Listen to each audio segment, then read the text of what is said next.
You. இன்றைக்கி நாங்கள் எங்கே போயிட்டுருக்கோம்னா வேளாங்கண்ணி போய்கிட்டு இருக்கோம். வேளாங்கண்ணி ஆக்சுவலாக எங்களோட ஃபேவரட் ஸ்பாட். இயர்லி ஒன்ஸ் கண்டிப்பாக நாங்கள் அங்கே போயிடுவோம். வேளாங்கண்ணி மட்டும் எங்களுக்கு எத்தனை தடவை போனாலும் ஒரு திகட்டாத ஒரு டூரிஸ்ட் ஸ்பாட் அப்படின்னே நான் சொல்லுவேன். நாங்கள் வேளாங்கண்ணியில் நிறைய ஃபன் பண்ணோம். அது என்னன்னு பார்க்கலாமா? வாங்க வீடியோக்குள்ளே போகலாம். நாங்கள் சாட்டர்டே நைட் 2:30க்குலாம் திண்டுக்கல்லேருந்து கிளம்பியாச்சு. கிளம்பி காலையில் 7:30க்கு வேளாங்கண்ணியில் ரீச் ஆனோம். இடையில பார்த்தீங்களா இந்த அட்மாஸ்பியர்லாம் எவ்வளோ சூப்பராக இருக்குல்ல.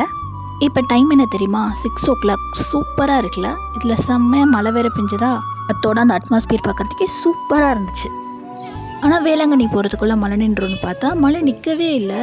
சரி ரூம் போட்டுட்டு நம்மளும் பார்க்கலான்னு பார்த்தா ரூம் போட்டதுக்கப்புறம் மழை நிற்கல. மழை நிற்காமல் கடலுக்கு போகக்கூடாதுன்னு சொல்லி வீட்டில் இருக்க பெரியவங்களாம் சொல்லிட்டாங்க.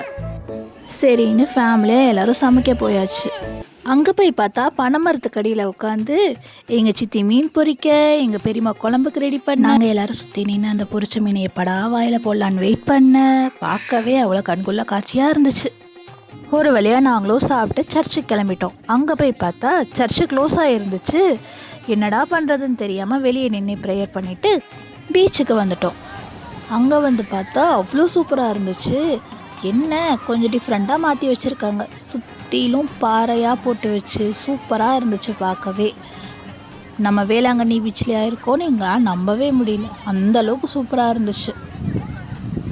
ஓகே ஃப்ரெண்ட்ஸ், இன்றைக்கி நாள் எங்களுக்கு இப்படி தான் போச்சு. இதோட பார்ட் 2 வீடியோ உங்களுக்கு சீக்கிரமாகவே வரும். அதை நீங்கள் பார்க்கணுன்னா நம்ம சேனலை மறக்காமல் சப்ஸ்கிரைப் பண்ணிடுங்க.